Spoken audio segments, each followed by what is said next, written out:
Hello everyone, my name is Jose Vasquez, and for my research proposal, I'm going to be focusing on DHS violence and challenges after deportation.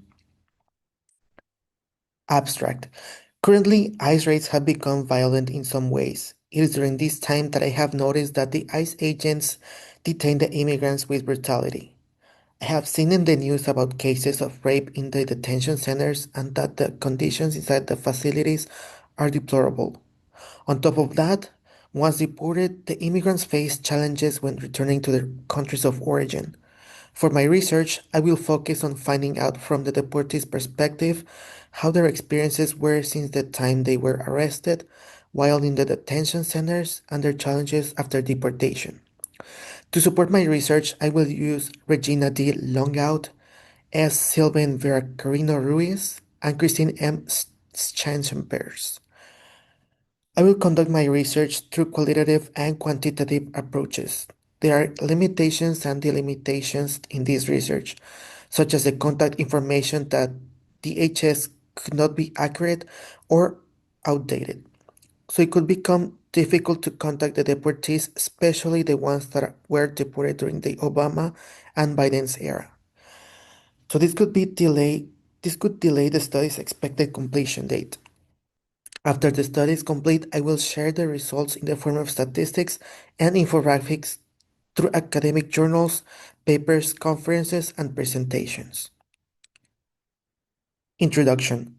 Immigration enforcement has been present in the United States across different periods in history, with the goal of deporting as many immigrants as they can. Sometimes the way in which they proceed to detain the immigrants is violent. When the immigrants are taken into the ICE detention centers, they suffer in the most deplorable conditions. Rape and their mental health is strongly affected. However, the story does not end there because their deportation, immigrants suffer in the way that they need to restart their lives in their countries of origin.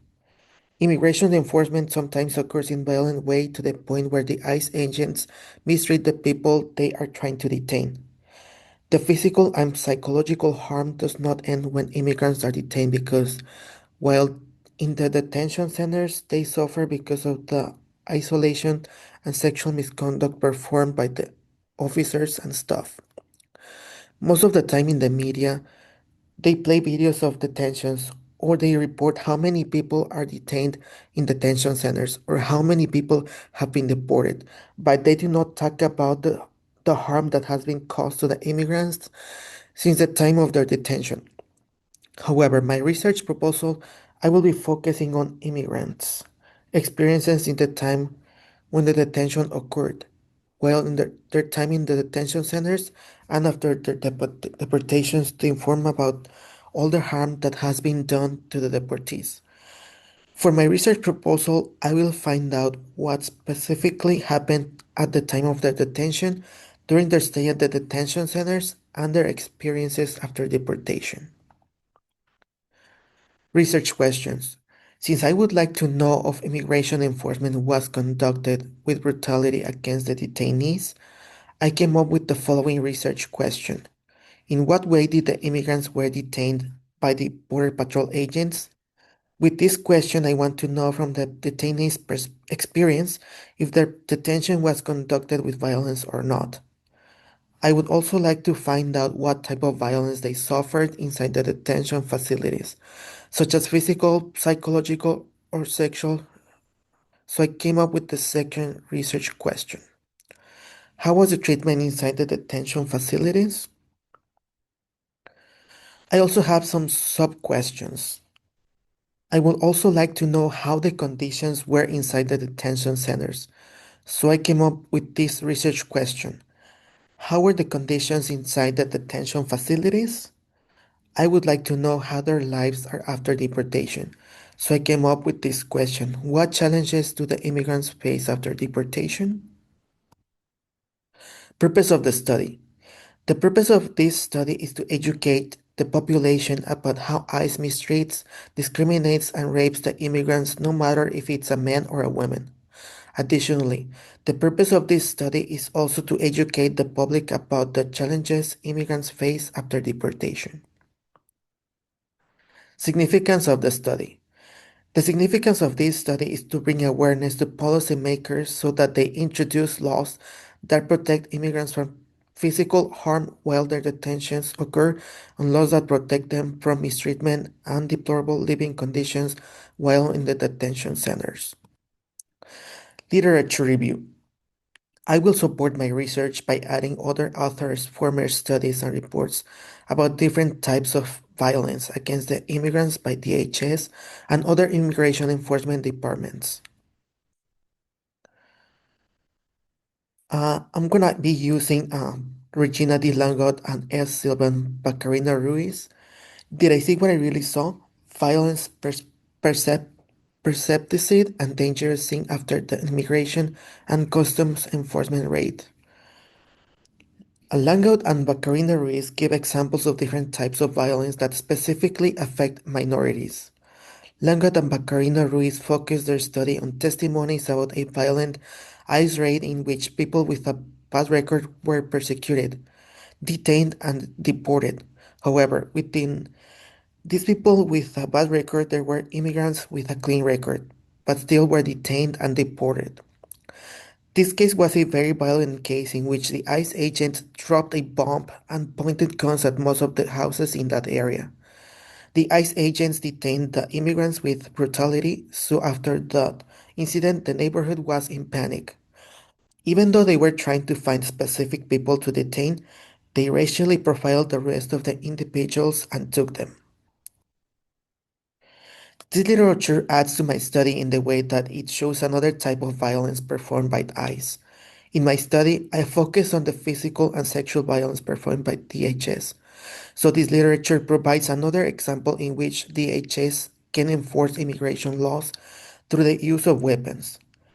This literature also supports my ideas that ICE conducts its enforcement with brutality and racially profiling people.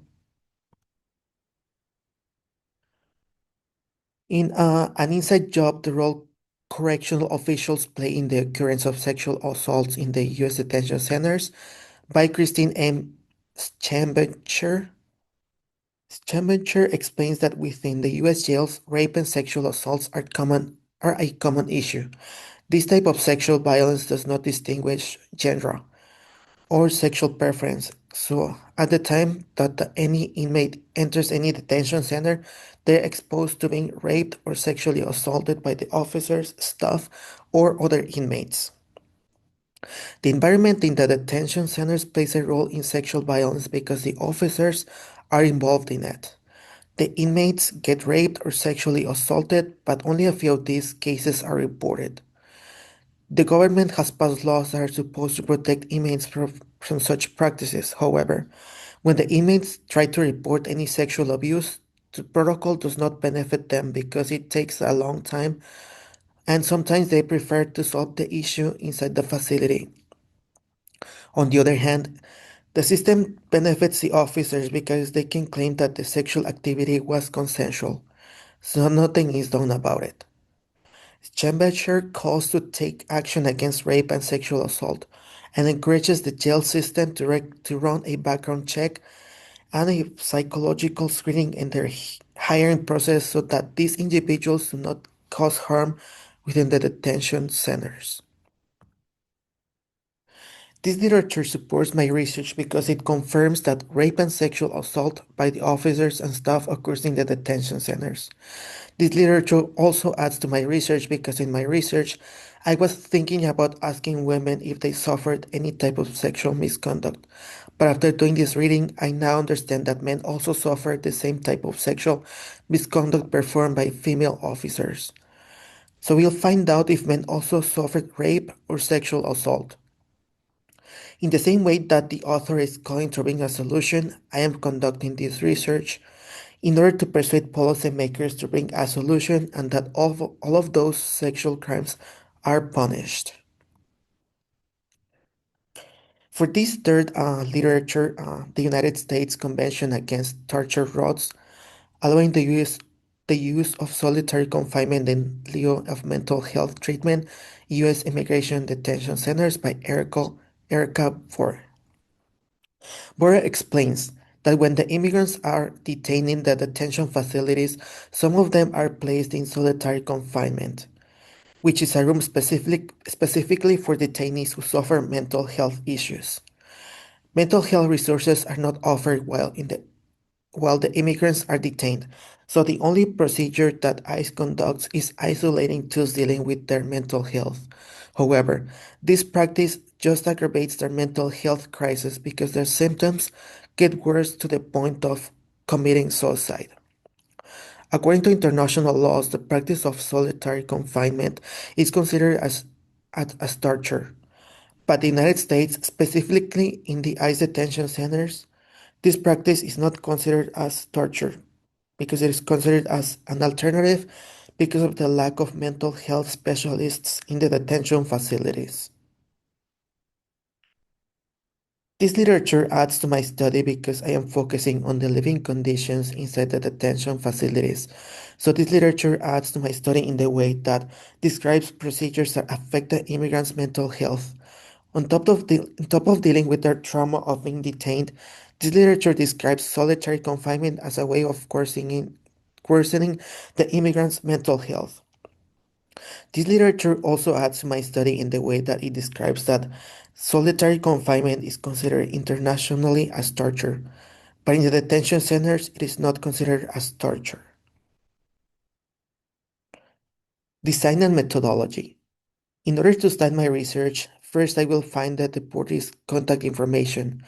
So me and my research assistants will contact DHS so that I can get information from the deportees. Second, we will contact different immigrant shelters in Tijuana so that we can get in touch with as many shelters as possible. We will talk to the shelter's representatives to ask for permission to talk to people who are using their services.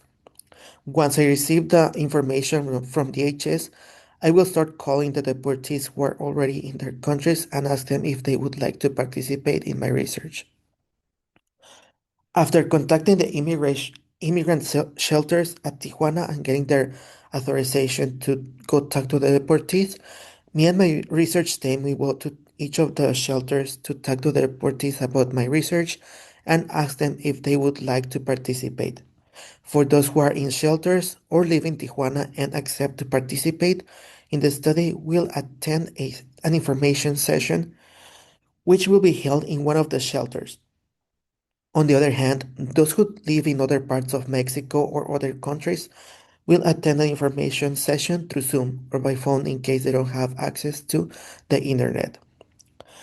In information sessions, the participants will receive information regarding the process of the research and will be informed about the confidentiality in the study. My research will be focused on three different periods where the deportations occurred, which are the current Donald Trump era, the Joe Biden era, and the Barack Obama era.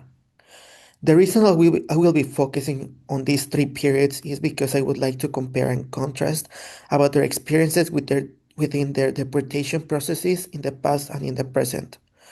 Additionally, I would like to compare and contrast their challenges after deportation. My goal is to recruit a total of 60 people, 30 recruits from the Trump's era, 15 men and 15 women, 20 from the Biden's era, 10 men and 10 women, and 10 from the Obama's era, 5 men and 5 women.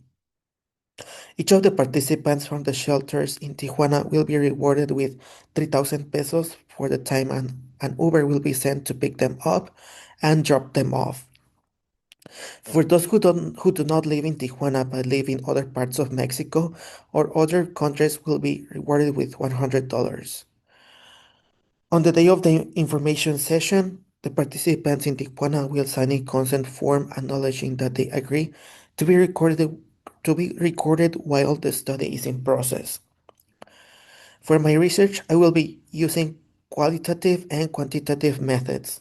For the qualitative methods, I will focus on interviews and focus groups, while for the quantitative methods, I will be conducting surveys. Qualitative method. First, for the interviewees, male interviewers will interview male, while for women will be assigned female interviewers. I set it up this way so that each of the participants feel comfortable answering specific questions. I will set up four different rooms. Two are going to be for the male participants and interviewers, while the other two will be for female participants and interviewers. Each of the rooms will be equipped with high definition cameras for high quality images and sound. I will assign people that can operate the cameras while the interviews are in progress. For those who live out of Tijuana or live in other country, a Zoom link will be sent or the interview will be conducted by phone. Interviews. I will ask questions related to the time of their detentions. For example, what were you doing at the time of your detention? By asking this question, I would like to know specifically what the person was doing at the time of their detention. For example, if the person was on her way to work, if the person was taking her kids to school, or any other type of specific activity. Did the ICE agent present a warrant with your name, address, and signed by a judge? What I would like to know with this question is if the detention was conducted according to the US laws. Did the ICE agent ask for your citizenship status? Do you think that the ICE agents proceeded by racially profiling you? By asking these two questions, I would like to know if the detention was conducted by the way the person looks or by the language spoken. Did the ICE agent or agents use extreme physical force to detain you? If they did you get hurt? Where? What I want to know with this question is a description of how violent their detention was, if they got hurt, and if they were bleeding. The questions related to harassment, sexual abuse, and sexual assault will be asked in the last minutes of the interviews. I will ask the following questions. Did any of the agents, men or women, ask you for any sexual favors? Did any of the agents, men or women, tried or succeeded in inappropriately touching you? Did any of the agents, men or women, force you to perform oral, anal, or genital sex? Were you sober by the time it happened? Because of their vulnerability that the immigrants face while in the detention centers, it is most likely that any type of sexual violence occurs in the detention centers. Did you report the sexual abuse, sexual assault? Sometimes immigrants are afraid to report any type of sexual abuse while they are in the detention centers. Did they proceed against that individual? Focus groups. For the focus groups, I will form two different groups, one of men and another of women. The focus groups will work as a support group where everyone is going to share about the living conditions while they were in the detention centers. I will set up a screen where the questions are going to be displayed. A moderator will be asking the questions and each of the participants will have some time to share. This time, a voice recording will be used to gather this data. For those participants that do not live in Tijuana or live in other countries, the focus groups will be conducted through Zoom, where a person will also take the role of a moderator. For that case, the Zoom meeting will be recorded. I will ask questions such as what type of food was served, was it well cooked, did it make you sick? I will ask those questions to understand how the quality of food was. How many times a day did you eat? How were the restroom conditions, toilet showers? I will ask this question to learn how the sanitary conditions were in the restrooms and if the toilets and showers were working properly. For women, were you provided with hygienic products? Did you sleep on a bed or the floor? There was an air conditioner. How did the staff treat you? It is also important to learn not only how the officers treated them, but how the staff treated the immigrants. Quantitative method. For the quantitative methods, I will be focusing on surveys. Each of the in-person participants will be handed a printed survey with the questions, while those in other cities or countries, an online survey will be provided. In this survey, I would like to know what challenges immigrants are facing after deportation. So we'll ask the following questions.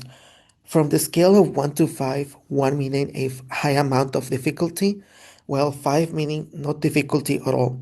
How difficult was how difficult has become for you to find a job? From the scale of 1 to 5, 1 meaning not helpful, while 5 meaning very helpful, how helpful has the government been to you since you came back to your home country? I ask these questions because I would like to know if the government has helped their citizens in some way. From the scale of 1 through 5, 1 meaning not feeling safe at all, while 1 meaning feeling very safe, due to the high violence present in your country, how safe do you feel in your country since you went back? From the scale of 1 through 5, 1 meaning you are financially stable, while 5 meaning you are not stable financially. How financially stable are you now that you are back in your home country?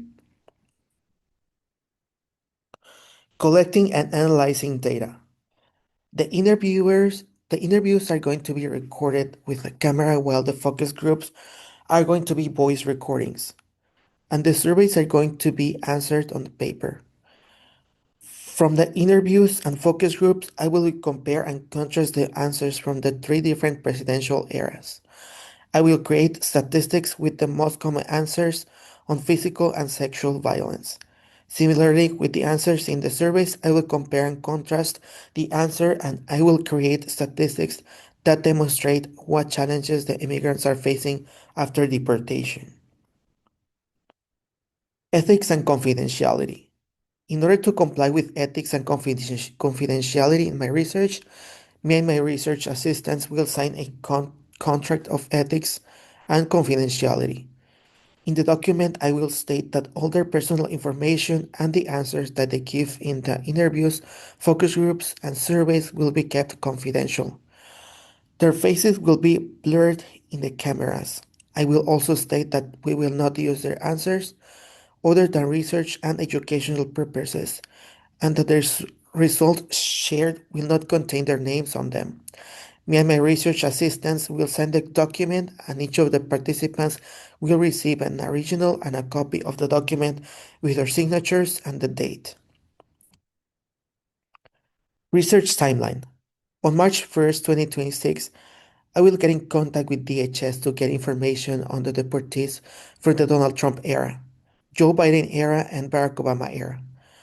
I will begin by calling the phone numbers of the deportees of the Obama and Biden era for March 9 to March 23rd. From March 24th to April 6th, I will call the Trump's era deportees.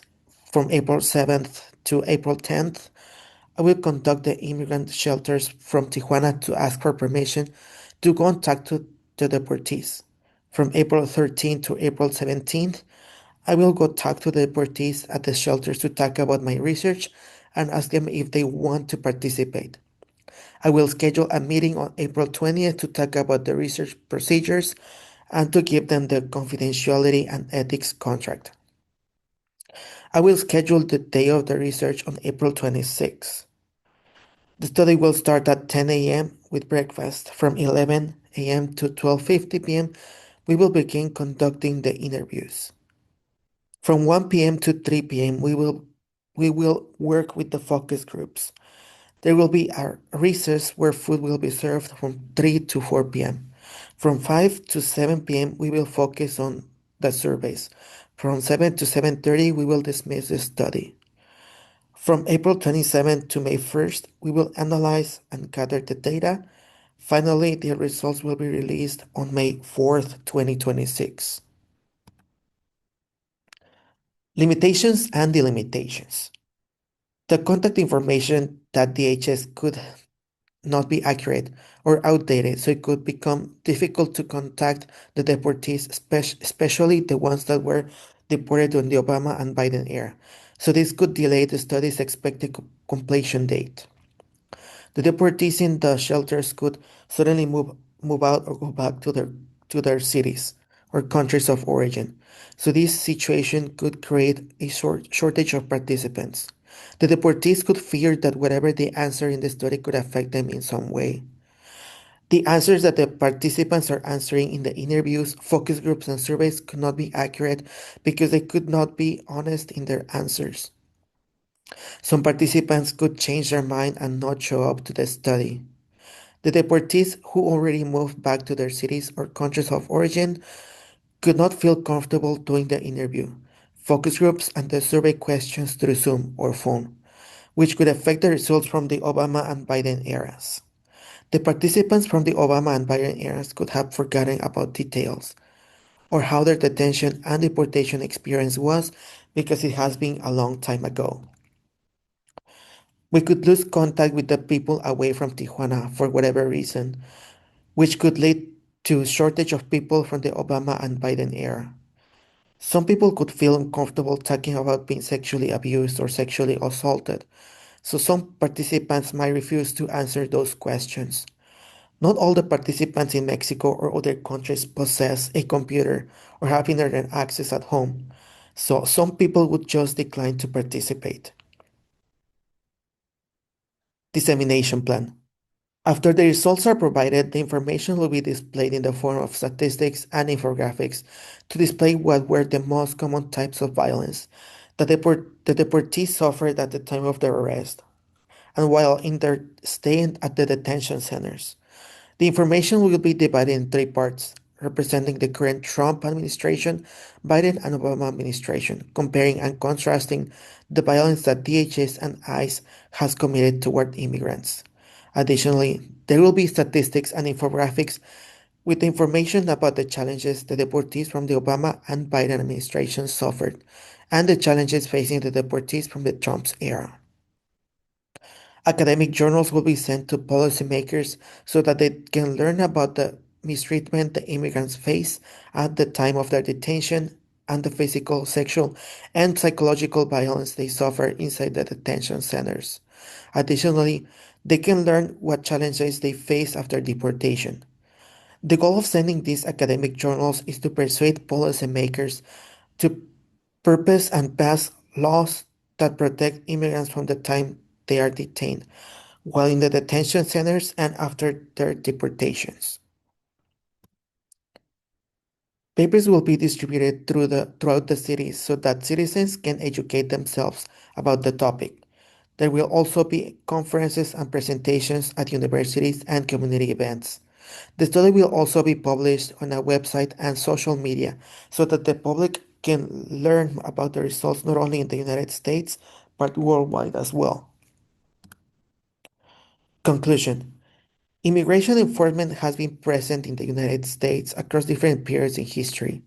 Immigration enforcement sometimes occurs in a violent way to the point where the ICE agents mistreat the people they are trying to detain. The physical and psychological harm does not end when immigrants are detained because while the detention centers, they suffer because of the isolation and sexual misconduct performed by the officers and staff. In my research proposal, I will be focusing on the immigrants' experiences since the time when the detention occurred, while the time in their detention centers and after their deportations to inform about all of the harm that has been done to the deportees. For my research proposal, I will find out what specifically happened at the time of their detention, during their stay at the detention centers, and their experiences after deportation. For my study, I came up with the following research questions. In what way did the immigrants were detained by the Border Patrol agents? How was the treatment inside the detention facilities? How were the conditions inside the detention facilities? What challenges do the immigrants face after deportation?